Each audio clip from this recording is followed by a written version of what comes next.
Hello guys, क्या हाल चाल है आपके। वेलकम टू जगास क्लासेस। और आज हम पढ़ने जा रहे हैं the most demanding chapter of class 9। बहुत से बच्चों का हजारों मेल्स आया था मेरे पास कि सर फिजिक्स का चैप्टर नंबर 1 मोशन समझ में नहीं आ रहा है, सर करा दो करा दो करा दो बोल के। तो आ गया है video chapter number 8 motion class 9 का, या फिर बोल सकते हो क्लास 9 फिजिक्स का चैप्टर नंबर 1, जिसका एक्सरसाइज सोल्यूशन आज हम करने जा रहे हैं। इसके डिस्क्रिप्शन बॉक्स में इसका लेक्चर लिंक है जो मोस्ट डिमांडेड था, जाओ उसको चेकआउट करो जल्दी से जल्दी, क्योंकि वो लेक्चर देख लिया तो ये चैप्टर तुम्हारा क्रिस्टल क्लियर हो जाने वाला है। क्योंकि उसमें मैंने तुम्हारे चैप्टर नंबर 8 को इतने बारीकी से समझाया है कि तुम इजीली उसको समझ जाओगे, सारे डाउट्स कंसेप्ट सब कुछ क्लियर हो जाएंगे। और उस चैप्टर से आपको कोई भी सवाल अगर पूछा जाता है तो आप उसका जवाब आसानी से दे जाओगे। और एक्सरसाइज सोल्यूशन में भी हम उसके एक्सरसाइज के सवाल करने वाले हैं। So without wasting your time let's start the topic. तो चलिए बढ़ते हैं क्वेश्चन नंबर 1 की तरफ। क्या बोलता है? An athlete completes 1 round of a circular track of diameter 200 metre in 40 second. तो एक एथलीट है जो एक सर्कुलर ट्रैक में भाग रहा है जिसका डायमीटर कितना है? 200 मीटर है। कितने टाइम में? 40 सेकेंड में। तो उसका डिस्टेंस क्या होगा और डिस्प्लेसमेंट क्या होगा? कितने टाइम बाद? 2 मिनट 20 सेकेंड बाद। तो 2 मिनट 20 सेकेंड पहले कितना होता है? तो 2 मिनट 20 सेकेंड होता है करीबन 140 सेकेंड, 140 सेकेंड। क्लियर? 140 सेकेंड। चलो इसको मिटा देता हूं वरना अच्छे से लिख देंगे। वो 2 minute 20 second is equals to 140 second. Clear है? तो एक सर्कुलर ट्रैक है, चलो मैं समझा देता हूं। तो मान लो वो बंदा यहां से शुरू किया, ये मान लो स्टार्टिंग पॉइंट है, वो वहां से शुरू किया। एक अलग कलर ले लेता हूं। तो यहां से इसने शुरू किया, तो एक राउंड के लिए उसको कितना टाइम लग रहा है? पहले डायमीटर देख देते हैं। इसका डायमीटर कितना है? 200 मीटर। कितना है? 200। यहां से स्टार्ट किया तो 40 सेकंड में वो एक सर्किल कंप्लीट कर रहा है। 40 सेकंड लगे तो 140 सेकंड में कितने सर्किल कंप्लीट करेगा? एक बार 40, फिर ये हो गया 80 दूसरी बार जब राउंड लगाएगा, फिर तीसरी बार 120, तीसरी बार 120। और जब वो चौथी बार लगाएगा, यहां से निकलेगा जरूर पर आधा दूर ही कवर कर पाएगा, यहां पे रुक जाएगा। क्लियर है? तो डिस्टेंस क्या है? Total path travelled by the athlete. तो टोटल पाथ क्या? 3 बार उसने, जो इसका पेरीमीटर कितना होगा? पाई डी 200 पाई। 3 बार ट्रेवल किया तो कितना हो जाएगा? 600 पाई। और एक बार कितना ट्रेवल किया? आधा। 200 पाई का आधा मतलब टोटल 700 पाई उसने ट्रेवल किया। 700 पाई क्या है पता है ना? पाई डी फॉर्मूला है। तो पेरीमीटर 3 बार फुल मतलब 2 इंटू 200 पाई प्लस 100 पाई। तो कितना हो गया? वो टोटल जो डिस्टेंस उसने ट्रेवल किया 2 मिनट 20 सेकंड में, वो कितना था? कितना था तुम समझ पा रहे होगे। अगर अच्छे से निकालें तो देखो, मैं अच्छे से निकाल देता हूं तुम्हारे लिए। तो देखते हैं, यहां पे आंसर दिया गया है। तो वो डायमीटर का जो टोटल डिस्टेंस आया उसमें 200 पाई डिवाइडेड बाय 40, मतलब 40 सेकंड में 200 पाई। तो 140 सेकंड में कितना होगा? तो 140 इंटू 200 पाई बाय 40। तो ये हमने निकाल दिया। क्लियर है? तो पाई इंटू 700 पाई, ये 2200 मीटर कितना है पता है? 700 पाई है। तो उससे भी तुम निकाल सकते हो। और डिस्प्लेसमेंट कितना होगा वो देखो, सर्कुलर ट्रैक है और हमें क्या पता है उसने कंप्लीट सर्किल कितने बार कंप्लीट किया, मतलब नहीं करता। स्टार्टिंग पोजीशन ये है और वो आधा दूर पहुंचा था। तो इनके बीच डिस्प्लेसमेंट क्या होगा? देखो, ये डायमीटर जो है उनके बीच डिस्प्लेसमेंट बन जाएगा, क्योंकि उसने आधा रास्ता कंप्लीट किया था। और उसके इनिशियल पोजीशन और फाइनल पोजीशन के बीच जो शॉर्टेस्ट डिस्टेंस होता है, सबसे कम वाला डिस्टेंस, वो उसका डिस्प्लेसमेंट होता है, जो कि 200 मीटर निकलेगा। क्लियर है? यहां पे ट्रिक लगाया था उसने, तो तुम क्लियर हो गए होगे। तो let move to next question. चल हाँ। Joseph jogs from one end A to another end B of straight 300 metre. तो ए बी 2 पॉइंट है जिनके बीच का डिस्टेंस कितना है? 300 मीटर है। और ये जो रोड है इसको ये 2 मिनट 20 सेकेंड लगता है इसको जोसेफ को जाने के लिए, इस एंड से उस एंड। तो देन टर्न अराउंड, और फिर वो टर्न करता है और फिर बैक मतलब पीछे की तरफ। मान लो यहाँ पे मैं दिखा देता हूँ, तुम्हें इमेजिन करा सकता हूँ। ये मान लो ए पॉइंट है, ये बी पॉइंट है, इनके बीच का जो डिस्टेंस वो कितना दिया था, 300 मीटर दिया था, 300 मीटर। और फिर क्या करता है, बी पे पहुंचने के बाद जोसेफ क्या करता है, फिर बैक करता है कितना मीटर, 30 सेकंड तक वो in 2 minute 30 second and 100 metre back कर जाता है। मान लो ये 100 मीटर है, तो इतना ये क्या करता है, बैक कर जाता है। और इस पॉइंट को क्या नाम दिया है, सी। सी क्लियर। अब हमें पूछता क्या है, what are Joseph's average speed and velocities in jogging. तो देखो ए से बी जाने के लिए उसको कितना टाइम लगा, 2 मिनट 30 सेकेंड, जबकि यहां तक लौटने के लिए फिर बी से सी 1 मिनट लगा। तो अभी इसका एवरेज वेलोसिटी हमें निकालना है। तो जब ये ए टू बी गया तब एवरेज वेलोसिटी क्या है, तो इसने 300 मीटर ट्रेवल किया 2 मिनट 30 सेकेंड में, 300 मीटर ट्रेवल किया 2 मिनट 30 सेकेंड में। तो क्या है, total distance travel divided by total time, 2 minute 30 second कितना होता है, 2 मिनट को 120 सेकेंड प्लस 30 सेकेंड 150 सेकेंड। तो इसको 0 से 0 मर गया, 15 दूनी 30, या फिर 15 2 जा 30।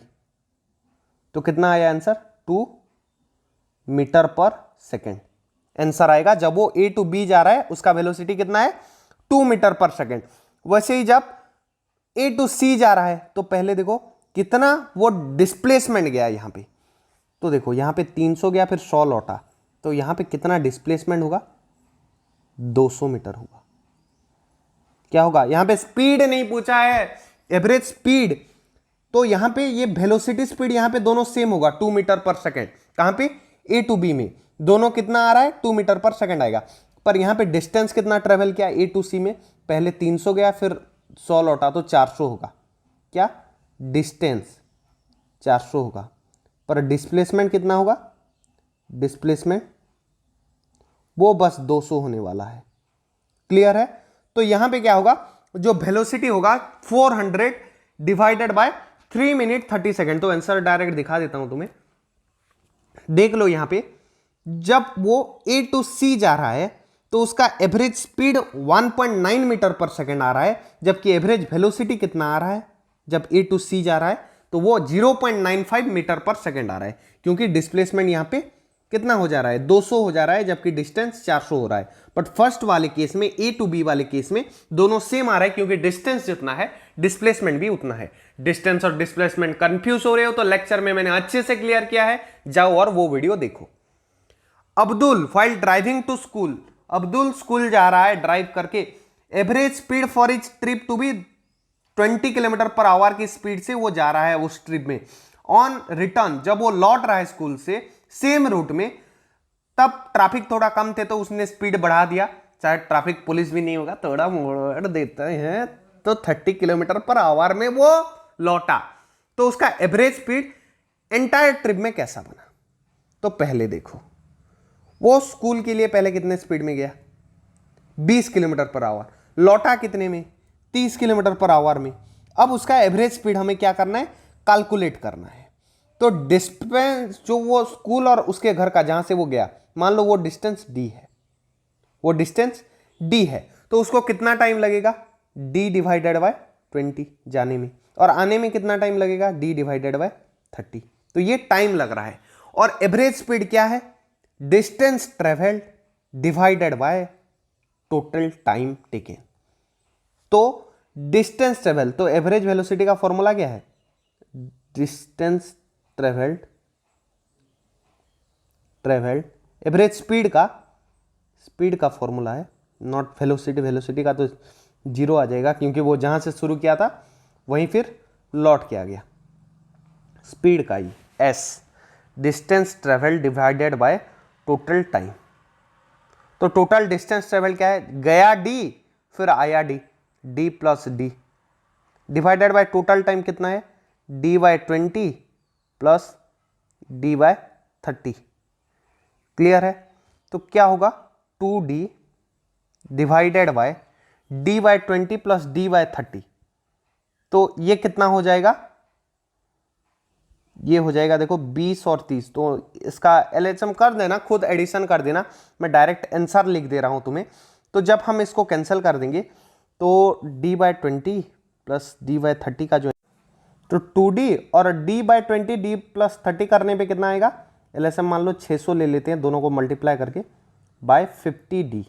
तो ये d से d मर जाएगा, 50 इंटू ये 0 से 0 मर गया, तो 5 का कितना गुना 60 है, तो 1 जा जाएगा 12, तो ये 12 आएगा, ऊपर 2, तो 12 इंटू 2, ये 12 ऊपर चला जाएगा, ये 12 यहाँ से मर जाएगा और यहाँ पे इंटू 12 हो जाएगा। ये इंटू मल्टीप्लीकेशन तो तुम्हें आता होगा यार, तो 24 किलोमीटर पर आवर आंसर निकलेगा। क्लियर है, clear. So let's move to the next question. ये आंसर है उसका, जिसको नोट कर सकते हो, अरेंज मैनर में लिख दिया है। A motor boat starting from rest on a lake accelerates in straight line at a constant rate of 3.0 metre per second square for 8 second. How far does the boat travel during this time. तो boat कैसा है, rest में है, पर ये accelerated motion में है, मतलब उसका स्पीड धीरे धीरे बढ़ रहा है। पर सेकंड कितना बढ़ रहा है, 3 मीटर बढ़ रहा है, 3 मीटर पर सेकंड बढ़ रहा है। मतलब अगर 0 रेस्ट में है तो जब एक्सीलरेट देगा तो 1 सेकंड के बाद कितना हो जाएगा, 3, फिर 6, फिर 9, फिर 12, फिर 15, फिर 18, ऐसे 3 करके बढ़ते जाएगा। तो 8 सेकंड तक उसका कितना बढ़ने वाला है। तो यहां पे लॉस ऑफ मोशन का फॉर्मूला यूज होगा। कौन सा अगर यूज होगा बता रहे हो, तो ये आपको अंदाज लगाना पड़ेगा। मैं पढ़ा हुआ हूं तो मुझे पता चल रहा है कि यहां पे S equals to ut plus half at square formula use होने वाला है। इसमें पुट कर दो सारा कुछ जितना भी है। तो कितना डिस्टेंस हमें मांग रहा है, जो कि S है, हमें पता नहीं है, पर हमें पता क्या क्या है, u पता है, रेस्ट में कितना है उसका स्पीड 0, टाइम कितना है 8 सेकेंड, 0 इंटू 8 0, और हाफ फिर मल्टीप्लाई करेंगे। एक्सीलरेशन कितना है 3 मीटर पर सेकेंड, और टाइम कितना है 8 सेकेंड, उसका स्क्वायर 8 इंटू 8, 8 8 जा 64, कितना है 64। क्लियर। तो अभी 64 जब 2 से जाएगा तो देखो 2 3 जा 6, 2 2 जा तो 32 में चला जाएगा। तो हमें आंसर क्या मिलेगा, 0 प्लस 32 इंटू 3 96। तो 96 क्या निकला, S निकला, डिस्टेंस ट्रेवल्ड, और हमें क्या मांगा था, total distance travelled bye boat. तो कितना होगा, 96 मीटर होगा। क्या होगा, 96 मीटर होगा। आंसर देख सकते हो, तुम्हारे स्क्रीन के ऊपर आ रहा है। Let's move to next question. यहां पे क्या बोला है, a driver of a car travelling at 52 kilometre per hour applies the brakes and accelerates uniformly in opposite direction. The car stops in 5 seconds. Another driver going at 3 km per hour in another car applies his brakes slowly and stops in 10 seconds. On the same graph paper, plot the speed versus time graph for two cars. Which of the two cars traveled farther after brakes were applied? तो एक car था जिसमें 52 kilometre per hour की speed थी। जब उसने break apply किया तो क्या हुआ, उसका स्पीड डिक्रीज हुआ, तो ऑपोजिट डायरेक्शन में एक्सीलरेशन हुआ। मतलब एक्सीलरेशन जब पॉजिटिव होता है तो वो 52 का बढ़ के 60, 65 ऐसे बढ़ता बढ़ता जाएगा। पर जब ब्रेक अप्लाई करेंगे तो क्या 52 से 40, 30 ऐसे करके 0 पे आके स्टॉप हो जाएगा। तो इसलिए उसको ऑपोजिट एक्सीलरेशन बोला गया है। उस पर तुम ध्यान मत दो, यूनिफॉर्म है, पर मतलब 52 से अगर 50 हुआ तो 2 2 करके घटा है, या फिर 5 5 करके एक कांस्टेंट रेट में घटा है। तो 5 सेकंड बाद वो स्टॉप हो जाता है। तो another driver going at 3 kilometre per our, तो उसने जब ब्रेक अप्लाई किया तो वो 10 सेकंड लगे उसकी। तो ये बहुत स्लो में था, फिर भी उसको कितना टाइम लगा, 10 सेकंड लगा। तो अभी हमें क्या करना है, स्पीड वर्सेस कौन सा टाइम वाला ग्राफ प्लॉट करना है।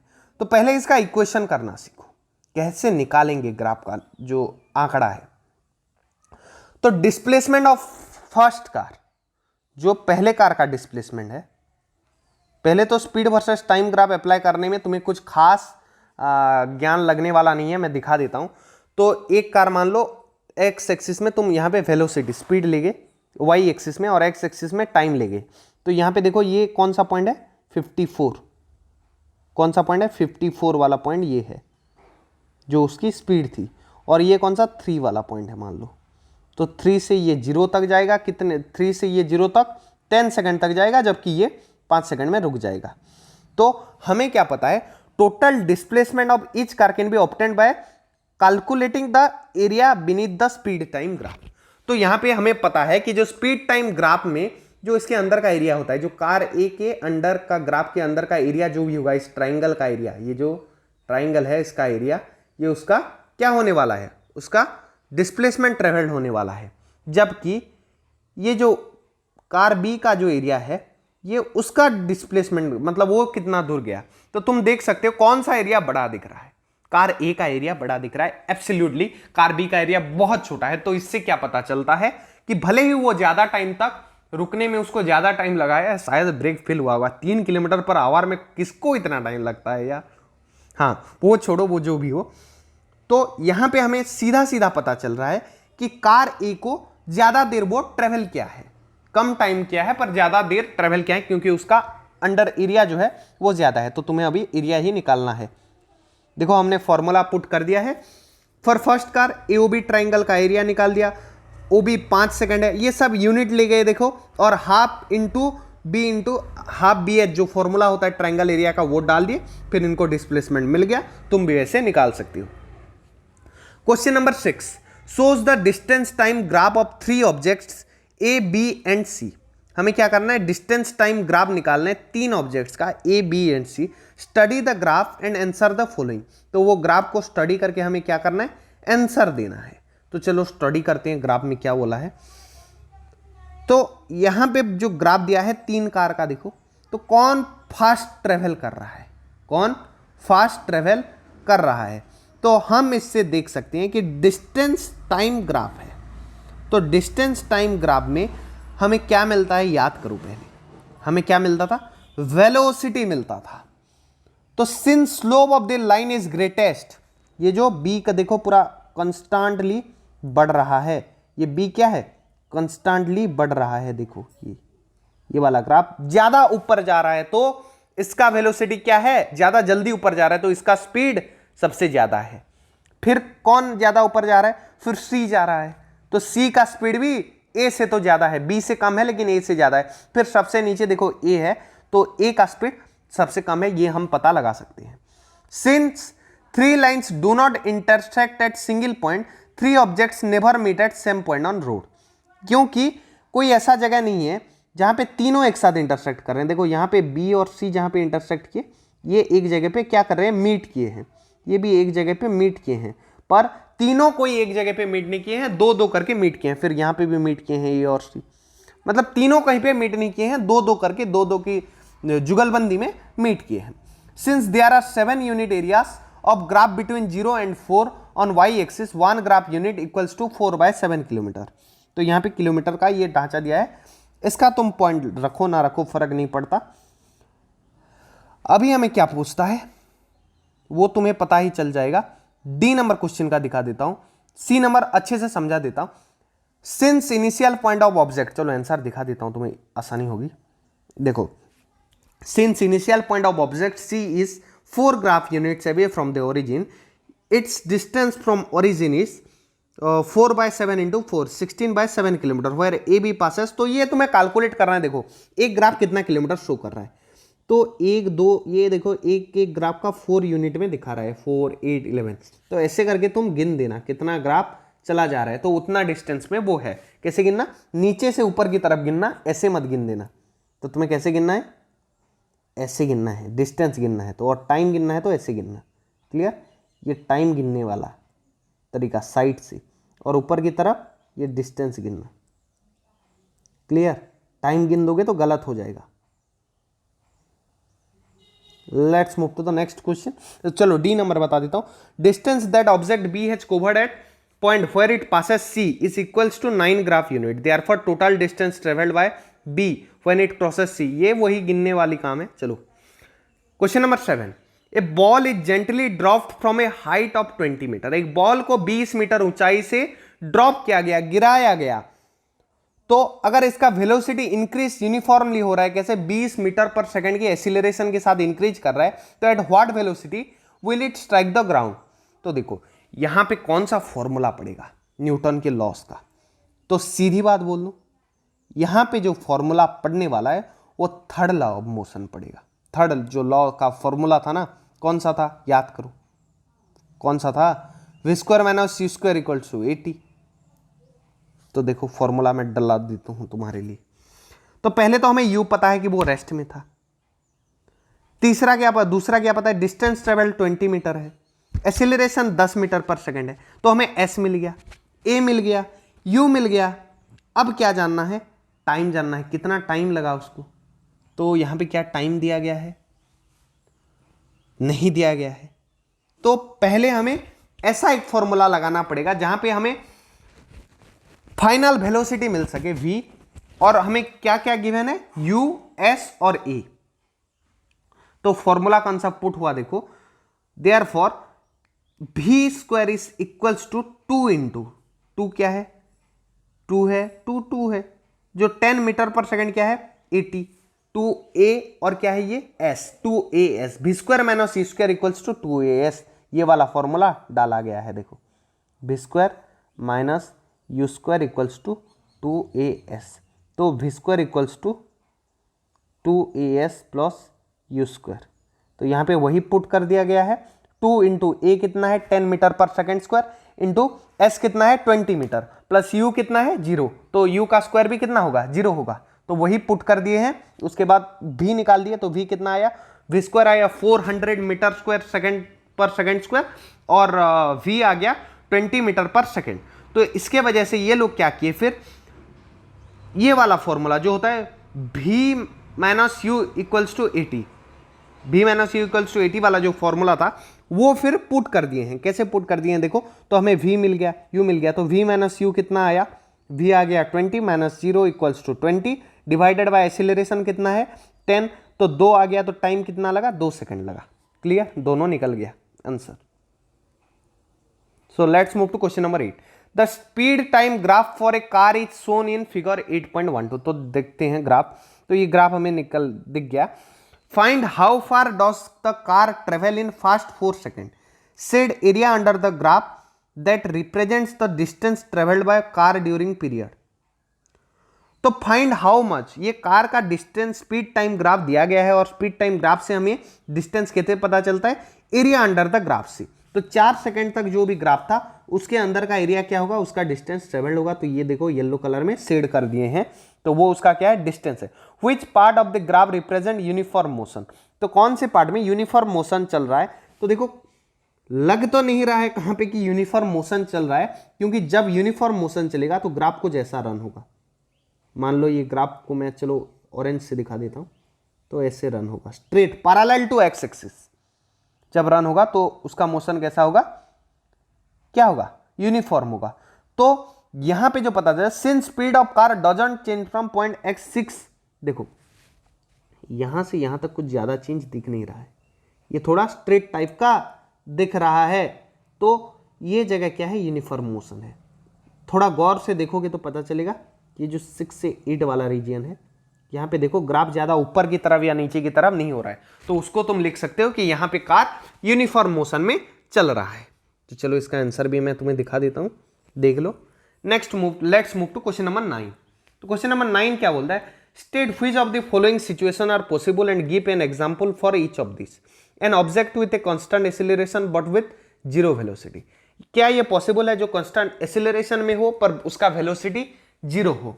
कैसे हो सकता है, अगर एक ऑब्जेक्ट को तुम फेंक दोगे, कैसे ऊपर की तरफ फेंक दोगे, जब ये ऊपर जाता है तो कुछ समय बाद वो फिर ऊपर से नीचे आता है। जब एक ऑब्जेक्ट को तुम ऊपर फेंकते हो तो कुछ समय बाद नीचे आता है, तो वो क्या होता है, जब वो ऊपर की तरफ जा रहा है तो कुछ टाइम बाद वो बॉल जब रिटर्न करने से पहले कुछ टाइम के लिए उसका वेलोसिटी 0 हो जाता है। कैसे, क्योंकि वो ऊपर की तरफ जा रहा था और रुक गया, और रुका फिर फिरा, बहुत कम टाइम के लिए होता है पर कुछ समय के लिए वो रुकता है क्योंकि उसका डिस्टेंस चेंज हो रहा है। जैसे कार फ्रंट गियर में जाता है फिर रुक के बैक गियर लगा के आता है, वैसे उसका भी कुछ वही हाल है। ऊपर वो कुछ समय के लिए रुकता है तो उस टाइम उसका वेलोसिटी 0 होता है, पर एक्सीलरेशन उसका कांस्टेंट होता है, वो ऊपर की तरफ जैसे जाता है नीचे की तरफ भी ऐसे, ग्रेविटी की वजह से वो एक्सीलरेशन होता है। क्लियर। नेक्स्ट सिचुएशन क्या है, an object with a constant acceleration but, ये हो गया, an object moving with an acceleration but with in uniform speed, तो उसका स्पीड यूनिफॉर्म हो पर एक्सीलरेशन भी हो उसका, तो देखो ये इम्पॉसिबल है, क्योंकि एक एक्सीलरेटेड ऑब्जेक्ट कभी भी यूनिफॉर्म मोशन में नहीं जा सकता, या तो उसका मोशन नॉन यूनिफॉर्म होगा, या तो बढ़ेगा या तो घटेगा, एक वेलोसिटी में कैसे एक्सीलरेशन होगा, तो इम्पॉसिबल है। सी नंबर कंडीशन क्या है, an object moving in a certain direction with an acceleration in perpendicular direction, तो एक ऑब्जेक्ट क्या है, सर्टेन डायरेक्शन एक्सीलरेशन के साथ मूव करे पर हाँ ये पॉसिबल है, क्योंकि एक ऑब्जेक्ट जब सर्कुलर ट्रैजेक्टरी मतलब सर्किल में घूमता है तो उसका acceleration perpendicular to direction followed होता है। क्योंकि देखो मैं यहां पे तुम्हें दिखा देता हूं ये कंडीशन, मान लो ये पाथ है, सर्किल, अच्छा सर्किल नहीं बना, चलो इसको इरेज कर देते हैं, तो इसको इरेज किया, फिर नया वाला ड्रॉ करता हूं, मान लो ये एक सर्किल है, तो यहाँ पे मान लो एक बॉल को हम घुमा रहे हैं, तो उसका एक्सीलरेशन कैसा है, परपेंडिकुलर है। यहाँ पे अगर सेंटर है तो ये क्या होने वाला है, 90 डिग्री। बॉल अगर यहाँ पे भी है ना, तो ये किस तरफ, इस तरफ जाने के लिए मजबूर हो रहा है, पर हम रस्सी से पकड़ के रखे हैं बोल के वो खींचा चला आ रहा है। यहाँ पे भी अगर बॉल है ना, तो यहाँ पे देखो 90 डिग्री फॉर्म हो रहा है। क्लियर, ये देखो 90 डिग्री ऐसे ये फॉर्म करता है सर्कुलर ट्रैजेक्टरी में। क्लियर, तो ये भी पॉसिबल है। कौन पॉसिबल है कौन इम्पॉसिबल है देख लो, नोट कर लो कॉपी में। Let's move to question number 10। तो क्वेश्चन नंबर 10 क्या बोल रहा है, आखिरी question, an artificial satellite is moving in a circular orbit of radius 42,250 kilometre, calculate its speed if it takes 24 hours to revolve around the earth.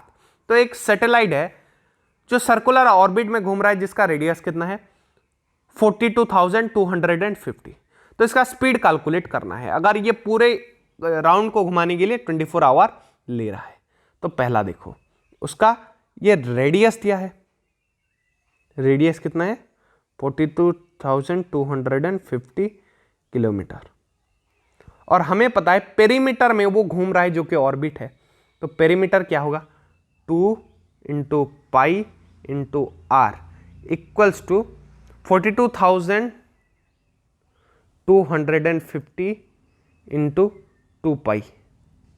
तो ये पहले 2 से मल्टीप्लाई कर दो तो कितना निकल जाएगा, 2 0 जा 0, 2 5 जा 10, आया 1 हाथ में मतलब 1 आया, तो 2 2 जा 4, 1 5, और फिर कितना 2 2 जा 2 2 जा 4, 2 4 जा 8, तो 84,500 हुआ इंटू पाई, ये उसका पेरीमीटर है।